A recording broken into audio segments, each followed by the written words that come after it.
안녕하세요. 반갑습니다. 지금은 천부경 시대이고 여기는 강화도의 배꼽 아리랑입니다. 오늘은 네 번째 이야기 빛은 동방에서 말씀드리겠습니다. 빛은 여러 가지 의미를 내포하고 있습니다. 그 중에 하나가 선지자가 들어있죠. 동서양에 많은 선지자가 있습니다. 격암유록의 남사고가 있고 중국의 추베더를 쓴 이순풍이 있고 프랑스의 모든 세기를 쓴 노스트라담스가 있습니다. 그리고 아일랜드의 대주교 113명의 교황을 예언한 말라키가 있지요. 그런데요, 근현대 우리나라의 중요한 세 사람의 선지자가 있습니다. 한 사람은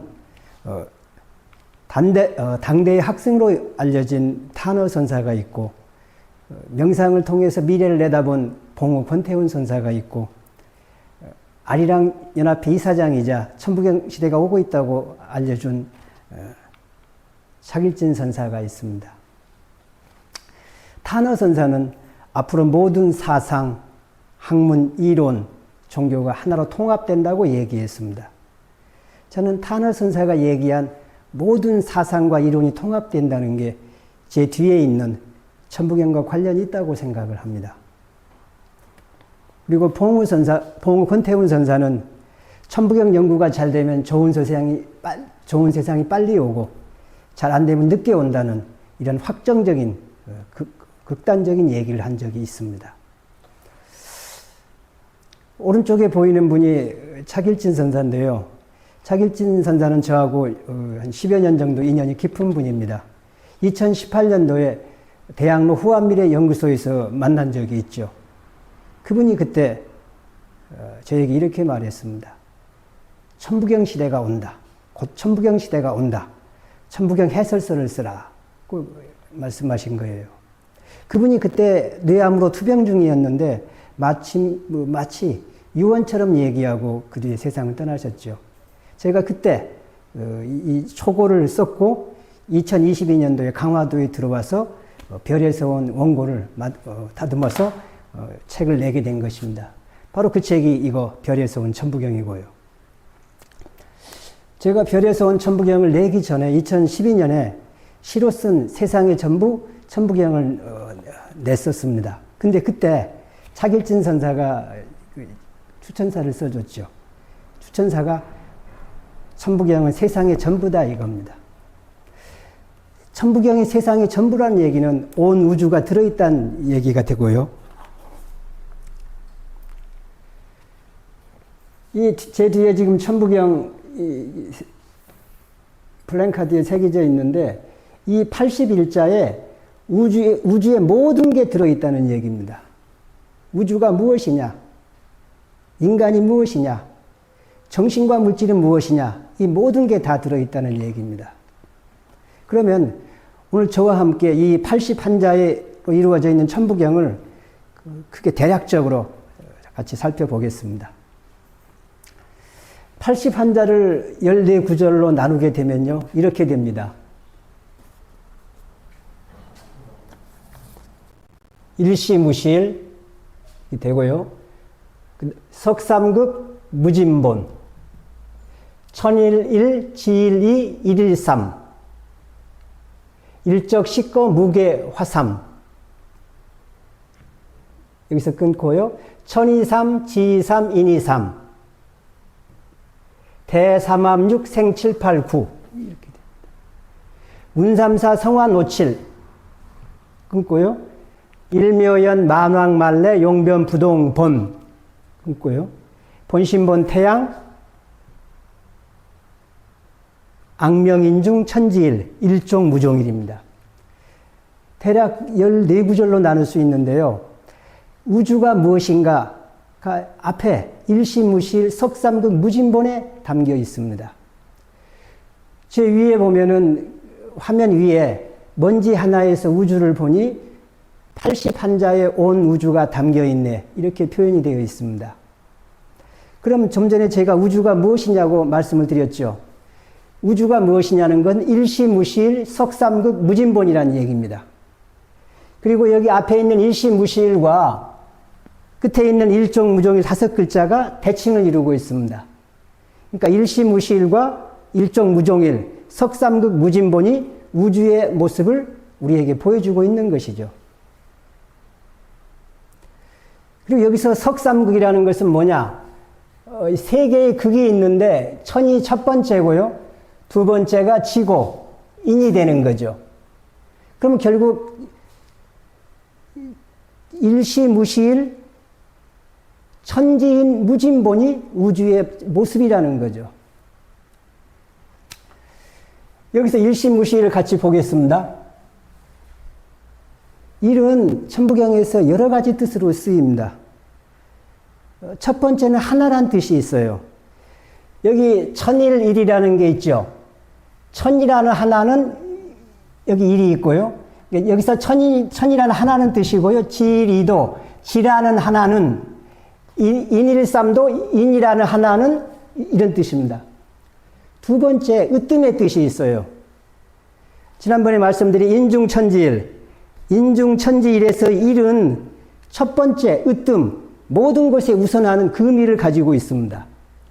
그러니까 천일일은 이 천이라는 하나가 우주에서 근본 으뜸이라는 얘기가 되는 거고요. 그 다음 세 번째, 이 일이라는 의미가 만물의 뜻을 가지고 있습니다. 모든 것을 통칭해서 가리키는 단어가 일이라는 거예요.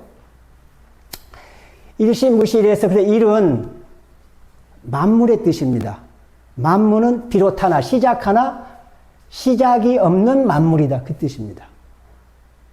그럼 일종무종일은요. 만물은 끝나나 끝나는 게 없는 만물이다. 그 뜻입니다.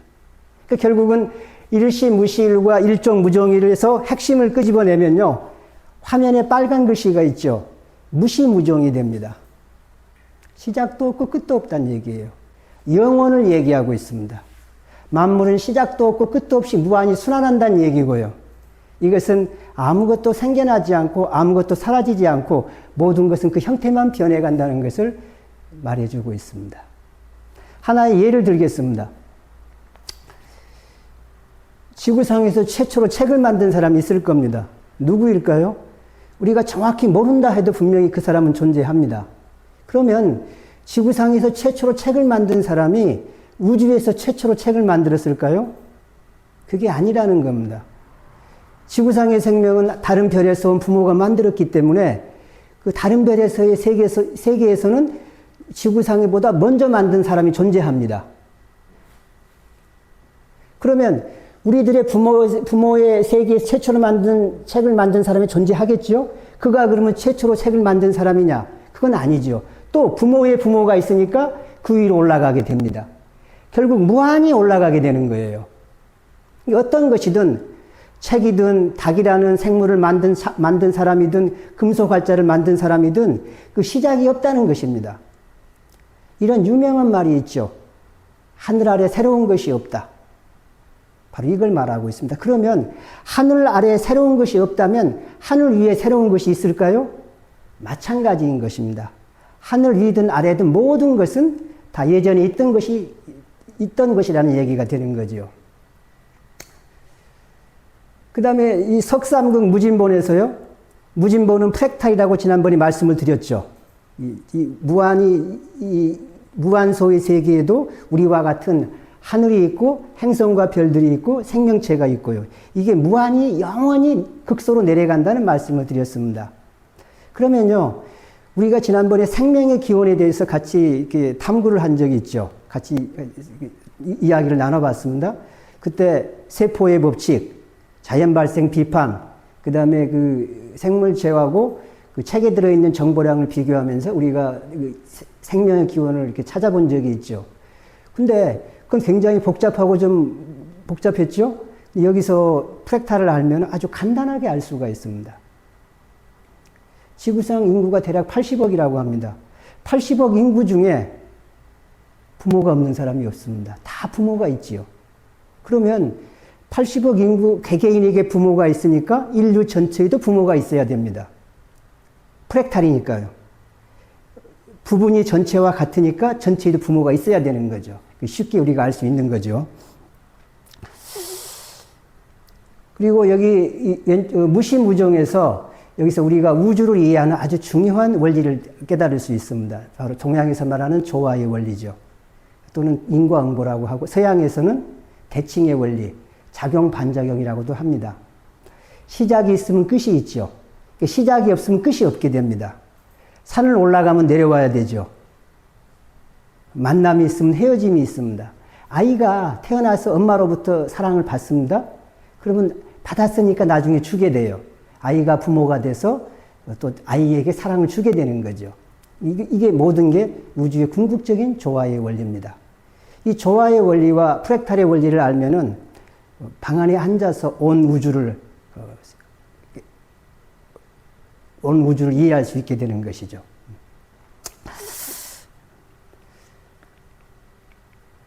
그러면요, 지금 일시무실 석삼극 무진본에서 우주의 모습이 담겨 있다고 그랬죠. 이게 바로 이겁니다.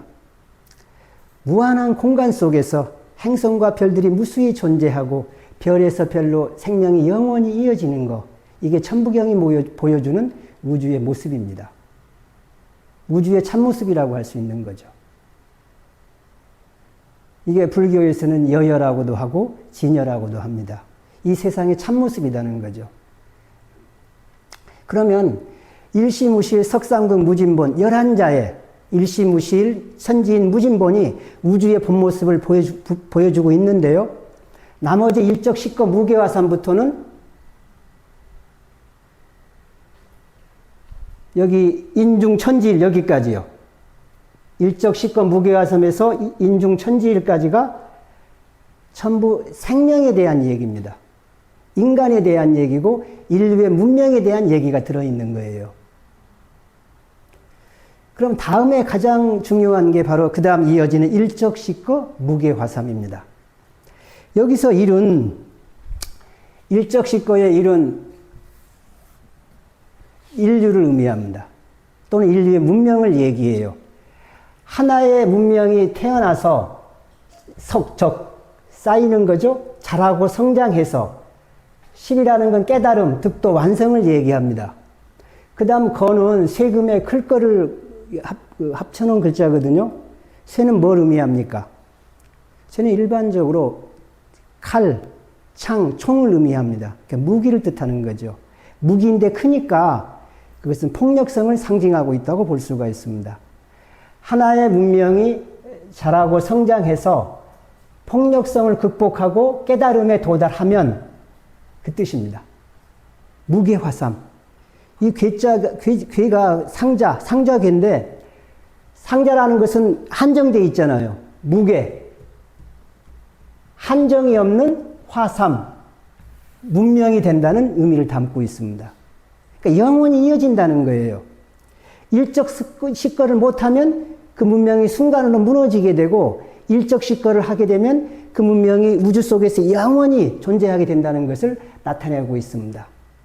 현재 우리 인류가 이 단계에 와 있습니다. 우리 인류가 선택의 기로에 와 있죠. 영상을 보고 말씀을 드리겠습니다. 소련 정부는 새로운 형태의 무기 개발의 일환으로 SLBM을 개발하고 있었습니다. 그 결과로 1961년 10월 30일 새로운 형태의 핵폭탄인 SLBM을 실험하게 됩니다. 완전히 새로운 형태의 핵폭탄으로서 파괴력은 5천만 톤의 위력을 갖고 있었습니다. 주 폭격기가 폭탄을 싣고 일정 고도까지 상승합니다. 고도는 1만 500m까지 상승합니다. 발사. 폭탄이 타겟에 가까워져 갑니다. 현재 높이는 4,000m입니다. 최고의 폭발력을 자랑하는 폭탄이 섬광을 뿜습니다. 이 순간 조종사는 폭파지에서 45km 밖에 위치합니다. 한순간에 섬광이 일어나고 반경 1000km의 폭발력이 발생합니다. 폭발이 상당히 빠른 속도로 면적을 넓혀갑니다. 폭발 후 40초 만에 핵버섯이 지상 30km 높이까지 뻗습니다. 그 후 핵폭발로 생긴 버섯구름이 서서히 퍼져나가기 시작합니다. 그 시간에 비행기가 핵구름의 크기를 측정했는데 직경 800km였습니다.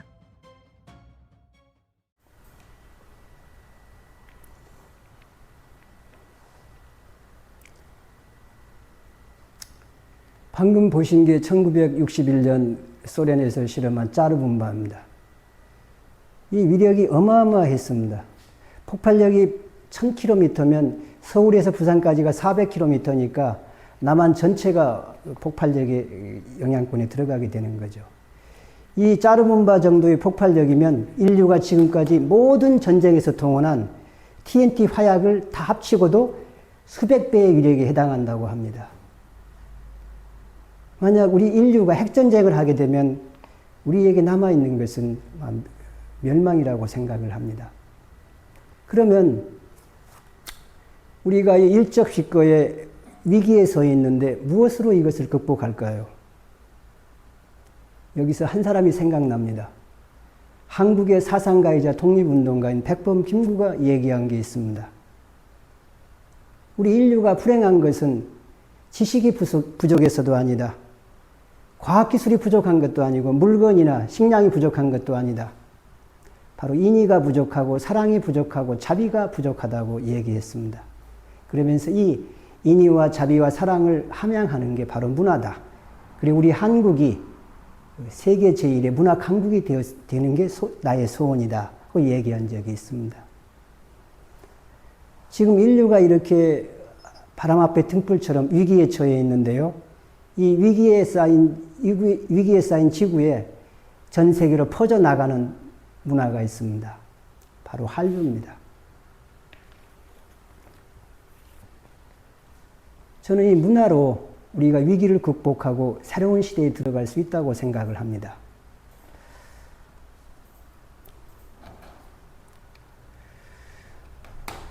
화면에 왼쪽에 보이는 사람이 일본의 음악교사 이시다 슈이치입니다.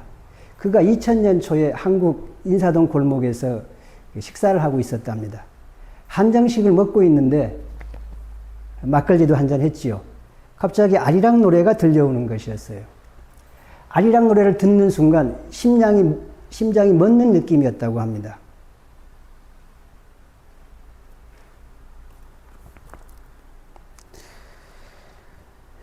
막걸리 먹었는데 술이 확 깨고 자신의 혼을 뒤흔드는 느낌을 받은 거죠. 일본에 돌아가서 고등학생 200명, 300명을 아리랑 연주단을 준비해가지고 이렇게 연주를 시킨 겁니다. 일본과 아시아에 다니면서 이렇게 아리랑 문화를 알리고 있습니다. 그리고 2022년 몇 년 전에 미국에서도 아리랑이 퍼져나가고 있습니다. 시카고 음악 어린이 합창단이 1000여 명의 합창단이 아리랑 노래를 부르는 장면이 있습니다. 함께 보시죠.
예, 아주 감격적인 장면입니다.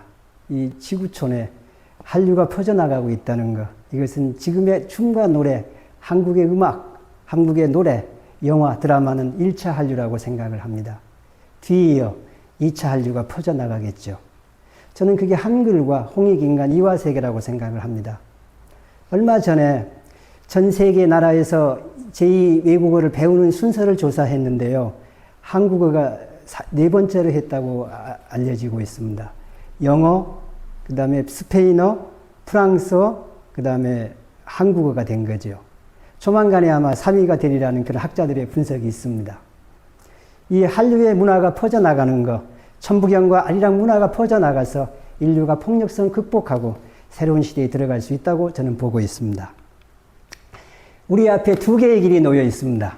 왼쪽에는 환희의 시대, 지복의 천년 시대를 의미하고요. 오른쪽에는 그 원점으로 돌아가는 상징하는 그림입니다. 왼쪽의 그림을 보십시오. 왼쪽에 좀 젊어 보이는 이 사람이 여자 가수고 미국인 여자 가수입니다. 오른쪽에 노인처럼 보이는 체구가 조그만한 할머니처럼 보이는 사람이 있죠. 누가 더 나이가 들어 보입니까? 왼쪽에 있는 셀레나 고메즈 가수가 20살이고 오른쪽에 있는 할머니처럼 보이는 체구가 조그마한 사람이 13살입니다. 이 오른쪽에 있는 사람이 다가오는 새로운 시대와 관련이 있습니다. 왜 그럴까요? 이 오른쪽에 있는 이 소녀가 졸호증을 앓고 있는 하나황인데요. 졸호증은 보통 사람보다 노화가 10배 빨리 진행되는 것입니다. 그러면요, 보십시오. 보통 사람은 수명을 120살까지 살게끔 유전적으로 받고 태어났다고 합니다. 그런데 졸호증 환자는 10배 빨리 진행이 되는 거예요. 그러면 조화의 원리에 의해서 10배 빨리 되면은 10배 늦출 수가 있는 거죠. 인간의 수명이 120이 한계면 10배 늦추면은 1200, 1000살이 되는 거죠. 그래, 많은 사람들이 얘기하는 천년왕국, 지복의 천년시대가 온다는 것이 저는 이 대칭의 원리만 봐도 우리가 쉽게 파악할 수 있다고 생각을 합니다. 나중에 우리의 유전공학이 발달하면은 인간의 수명을 10배 늘리는 것은 크게 어려운 문제가 아니라고 생각을 하고 있습니다.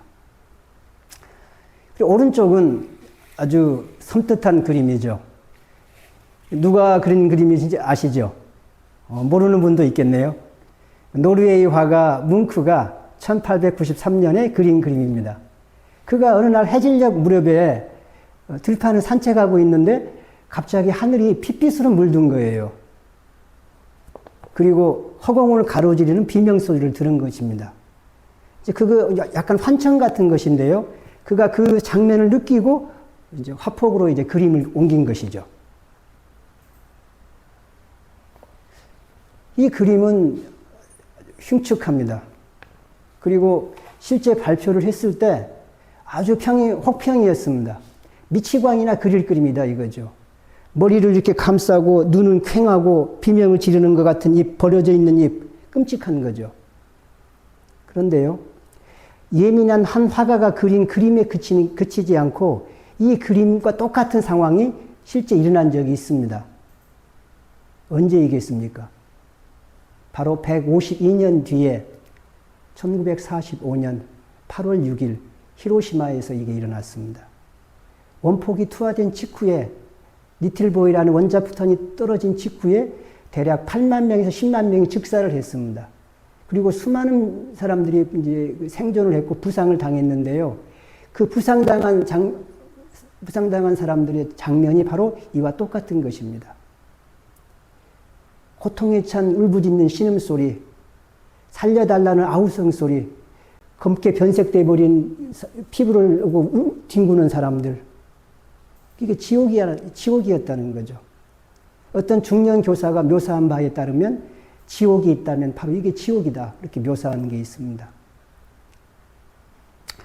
우리가 폭력성을 극복하지 못하면 우리는 뭉크가 그린 그림처럼 생존자들은 저런 상황에 처하게 될 거라고 저는 생각을 하고 있습니다.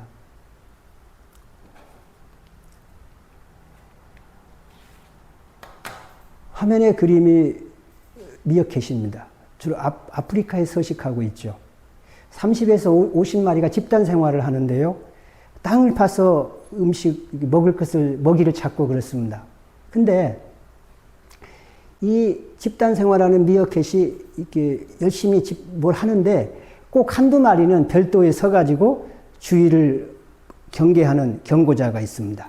천적이 나타나거나 하이에나가 오거나 뭐 이렇게 사자가 오면은 재빠르게 이렇게 신호를 보내주는 거죠. 경고자가 있는 거죠. 이런 경고자는 사슴 때도 그렇고 원숭이 때도 그렇습니다. 저는 이러한 경고자가 우리 인류에게도 있다고 생각을 합니다. 바로 선지자, 예언자, 사상가, 철학자들이 그들입니다. 제가 지난번에 말씀드린 몇 사람, 너셀이나 뭐 하이데거 이런 사람들도 있고요. 루마니아의 25시를 쓴 게오르가 있고, 문명의 새로운 성배 민족이 등장한다고 했던 누돌프 슈타이나, 그 외에도 많은 사람들이 있습니다. 동양에도 많이 있고요. 아까 얘기한 타너 선사도 있고, 또 여러 사람이 있습니다. 화면에 보이는 게 무엇일까요? 이게 1986년 챌린저호가 발사 73초 만에 폭발하면서 산산조각이 나는 장면입니다. 그때 엄청난 충격을 주었죠. 저도 TV에서 봤는데 정말 황당했죠. 그 당시 승무원이 7명이었는데 최초로 민간인 여교사가 탑승을 해서 많은 사람들이 꿈을 갖고 TV 앞에서 생중계를 조마조마하게 쳐다보고 있었던 거죠. 나중에 이 폭발 원인을 조사했는데 진상이 드러난 것입니다. 이 발사를 멈춰야만 한다는 몇몇 기술자가 있었던 거예요. 특히 고무링을 만드는 전문 기술자는 아주 극력 반대했다고 합니다. 이 챌린저 발사할 때 대기 기온이 약 영하 밑이었는데 최소한 10도를 넘어야 된다는 것이었어요. 가스통이 있는데 가스통에 가스를 분출을 막는 조그마한 고무링이 있습니다. 그게 온도가 떨어지면 수축을 해서 틈이 생겨 가스가 분출한다는 거였죠. 그러면 가스가 샘 폭발하게 되고 정확히 그 기술자의 경고대로 2분이 되기 전에 폭발해버린 것입니다. 이런 예는 수없이 많은데요. 지난번에 말씀드린 타이타닉도 경고자가 있었습니다. 타이타닉의 안전 담당관이 출항을 반대했던 것이었어요. 그는 구명보트가 탑승 인원의 절반밖에 안 된다는 점, 망루가 충분히 높지 않다는 점, 앞을 바라보는 그 준비된 만안경이 성능이 충분치 않았다는 점, 이런 대여섯 가지 이유를 들면서 타이타닉의 출항을 반대했던 것이죠. 근데 부와 명예를 위해서 출항을 강행했지요. 그리고 낮에도 그 대서양을 지나는 패들이 타이타닉에게 경고장을 보냈습니다. 빙산이 있으니 주의하라. 그렇지만 타이타닉은 부와 명예를 위해서 전속력으로 야간에도 질주하다가 빙산과 충돌하고 침몰해버린 것이죠. 이때 2200명 중에 1500명이 바닷속으로 사라졌습니다. 저는 우리 인류의 운명이 이 타이타닉과 같다고 생각을 합니다. 우리가 미친 듯이 기업을 하고 돈과 명예를 위해서 한 행동이, 모든 행동이 이 전속력으로 질주해서 빙산과 들이받고 침몰하는 타이타닉과 같은 상황이라고 보고 있습니다.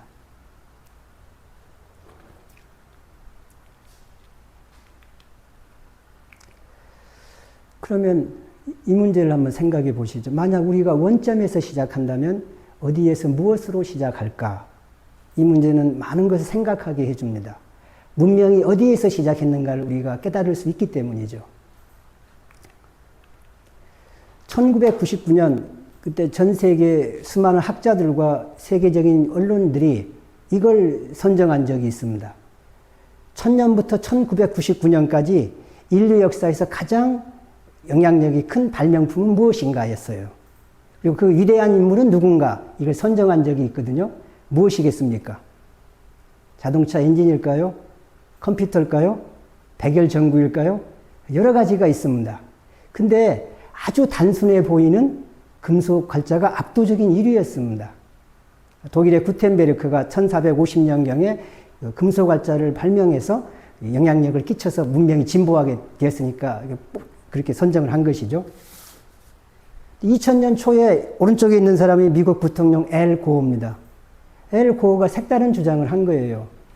구텐베르크가 독자적으로 금속 관자를 개발한 게 아니다. 그 당시에 로마 교황청 사절단이 고려에 왔었고 유럽으로 돌아갔다. 근데 사절단 중에 구텐베르크의 친구가 있었다는 겁니다. 그 친구를 통해서 구텐베르크는 고려의 금속활자 기술을 보고 듣고 아마 실물도 한두 개 가져갔겠죠. 그걸 보고 영향을 받았다는 것입니다. 실제로 이 당시의 중세 유럽은요, 목판 인쇄술이나 금속활자가 전혀 없었습니다. 책이라는 건 오로지 필사본, 책을 보고 베끼는 게 다였어요. 그런데 오늘 한순간 목판 인쇄술도 등장하지 않았는데 한순간에 이 금속활자가 딱 나타난 것입니다. 마치 하늘에서 떨어진 것처럼요. 그리고 구텐베르크의 금속활자 기술이 고려의 금속활자와 똑같다고 합니다. 이것도 중요한 시사점이 되는 거죠. 그러면요, 지난 1000년 동안 가장 위대한 발명품이 구텐베르크의 금속활자가 아니라 고려의 금속활자가 돼야 되고, 우리가 이름 모를 고려의 장인, 기술자가 가장 위대한 인물이 돼야지 않나, 이런 생각이 듭니다. 그리고 이것은 존 홉스라는 교수가 이 금속활자가 비단기를 통해서 서양에 전해졌다, 그런 주장을 한 학자가 있습니다. 한국인더러 이걸 좀 더 연구해서 증명해 보라고 충고하는 것이죠. 그러면 여기서 한 걸음 더 나가겠습니다. 우리가 지난 1000년 동안의 가장 위대한 발명품을 생각해 봤는데요. 그러면 인류 역사 전체에서 가장 위대한 것은 무엇일까요? 뭐라고 생각이 드십니까? 바퀴를 예로 든 사람도 있습니다. 나침판을 예로 든 사람도 있고요. 페니실린 예를 든 사람도 있고, 비행기를 예를 든 사람도 있습니다. 저는요, 많은 학자들이 첫 손가락에 꼽는 게 있습니다. 무엇이겠습니까? 문자입니다.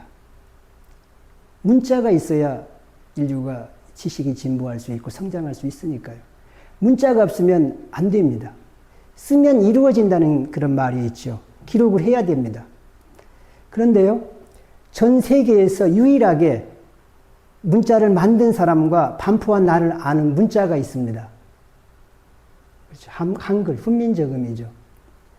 그러면 지난번에 조금 전에 얘기한 1000년부터 1999년까지 가장 위대한 발명품은 금속활자가 아니라 그 위에 문자가 돼야 되죠. 그럼 문자는 누가 되겠습니까? 훈민정음과 가장 위대한 인물은 세종대왕이 되는 게 이치에 맞다고 생각을 합니다.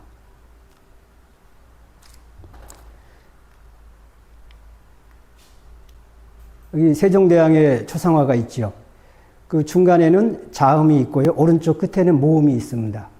이 모음 세 개가 아, 으, 인데요. 천부경에 나와 있는 천지인, 여기서 바탕을 두고 이게 탄생한 거죠. 그러니까 천부경 철학, 천지인의 철학이 한글의 모음의 바탕을 이루고 있는 것입니다. 이것만 봐도 천부경이 얼마나 위대한 진리를 담고 있는지 우리가 약간 이해할 수가 있게 되는 거죠. 여기서 한 가지만 더 고려해 보겠습니다. 그러면 제가 인류 역사의 가장 중요한 발명품, 가장 인류에게 중요한 문명의 바탕이 되는 것이 문자라는 말씀을 드렸는데요. 문자보다 더 근본적인 바탕이 있습니다. 무엇이겠습니까? 언어보다 더 문명의 기초가 되는 게 딱 하나가 있습니다. 언어라는 것은 이름 붙이기예요. 이름을 붙이려면 나누고 구별하고 세야 되죠. 그러니까 수가 바탕이 돼야만 문자가 나올 수 있는, 언어가 나올 수 있는 겁니다. 실제로 태평양 근처에 여러 섬들이 있거든요. 거기에 원시 부족들이 수백 명, 수천 명 살고 있는 데가 있습니다. 그 원시 부족들을 조사해 보면요, 이런 측면이 있습니다. 수가 3개인 부족이 대다수입니다. 나, 너, 나머지입니다. 그 수가 필요 없는 거예요. 그리고 약간 진부한 부족, 수천 명이 되는 부족은 수가 4개, 5개가 있다고 합니다. 셋, 넷 선다면 나머지가 되는 거예요. 그러면 이 수가 없으면 언어가 나올 수가 없고, 언어가 나올 수 없으면 문명이 진보할 수가 없는 거예요. 그러면 이걸 보십시오. 천부경은 아주 기이한 경전입니다. 수가 81자 중에서 31자입니다. 왜 그럴까요? 1이라는 숫자는 11번이 들어있습니다. 무가 0에 대응하니까 무를 치면요, 무가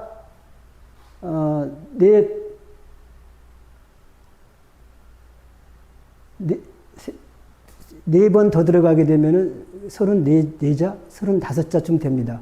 그럼 40%가 넘는 거예요. 왜 이렇게 천부경은 많은 숫자를 넣었을까요? 이것은 우리에게 문명의 근원을 가르치고 있는 겁니다. 셀 수 있어야 언어가 나오고 그 언어를 바탕으로 문명이 진보하니까요. 미각이라는 말이 있습니다. 행하면 깨닫게 된다. 행하면 알게 된다는 얘기인데 계속 우리에게 짐승처럼 살고 있는 인간에게 수의 개념을 알려주고 있는 겁니다. 누가 이걸 알려주었을까요? 인류를 사랑한 위대한 수호신, 바로 그가 한국의 환웅천왕입니다. 우리 한국인의 시조이자 온 인류의 대성인인 환웅천왕님이 우리에게 알려준 것이죠. 우리 이런 말은 많이 들어봤습니다. 태초에 빛이 있었다. 빛이 무엇이라고 생각하십니까? 그 빛을 구체적으로 한번 생각해 보십시오. 뭐가 빛이 되겠습니까? 저는 수라고 생각을 합니다. 태초에 수가 있었던 거예요. 먼지만 날리고 있는 지구에 인류의 부모가 내려왔습니다. 그리고 생태계를 초성하고 식물과 동물을 창조한다는 인간을 만들었지요. 그 당시에 인간은 짐승처럼 살았다고 합니다. 인간은 가르치지 않고 양육하지 않으면 짐승처럼 된다고 합니다. 대표적인 예가 늑대 인간의 예가 있습니다. 가르치지 않으면 짐승이 되는 거예요. 그 짐승처럼 살고 있는 인간에게 우리에게 문명의 모든 것을 알려준 게 바로 이 천부경입니다. 한자 숫자 오른쪽에 지금 1, 2, 3, 4, 5, 6, 7, 8, 9 무 0이 있죠. 밑에는 아라비아 숫자가 있는데요.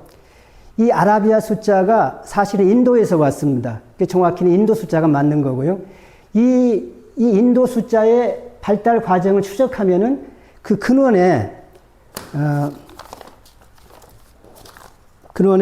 인도의 브라흐마 문자가 있다고 합니다.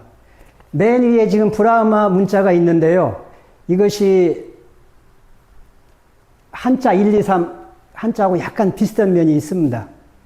이걸 연구해 보면 나중에 재밌는 결과가 나올 거라 생각이 들고요.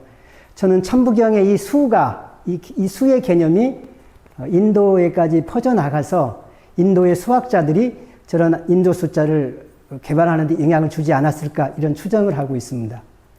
이 증거로서 하나를 제시할 수가 있는데요. 인도 남부 타밀, 스리랑카 지방에 타밀어가 있습니다. 근데 그 타밀어가 우리 한국어하고 2000개가 똑같다고 합니다. 예를 들자면요. 엄마입니다. 아빠고요. 언니는 인니예요. 거의 비슷합니다. 나는 나고 너는 닙니다. 우리가 니라고도 하잖아요. 아파는 아파라고 하고요. 아픈 거. 엉덩이는 궁디라고 한답니다. 우리가 엉덩이를 궁디라고도 하지 않습니까? 이게 진짜 너무 놀라울 정도인데요. 이걸 보면은 인도 타밀어가 한국과 영향을 주고받았다는 증거가 된다고 생각을 합니다. 또 우리나라의 신화, 가야국의 수로왕의 부인이 허황옥인데 인도에서 왔다는 신화가 있죠. 이런 역사적 사실들을 보면은 그때 서로 영향을 주고받았다는 게 저는 가능하다고 생각을 합니다. 자,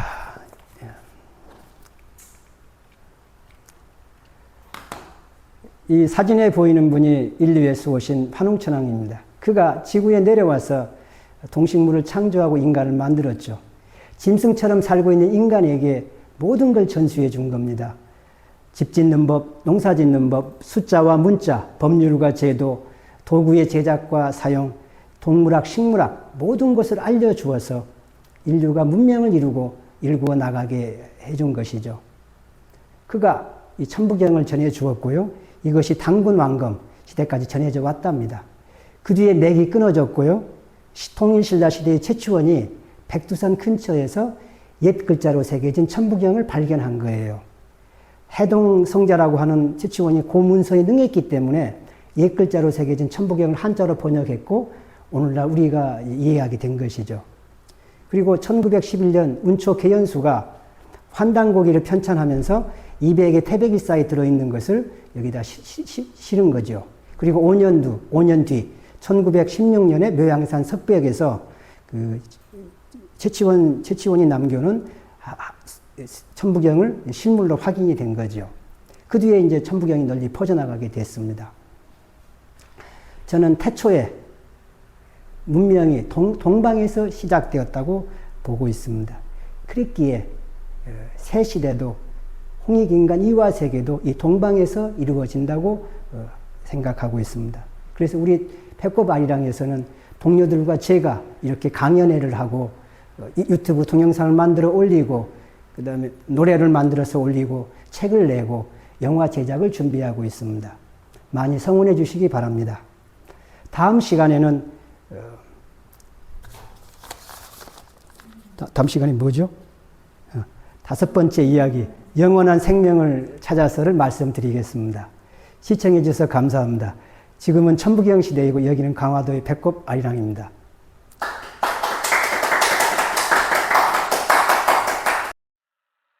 시작도 없어요 끝도 없어요 원자 속에도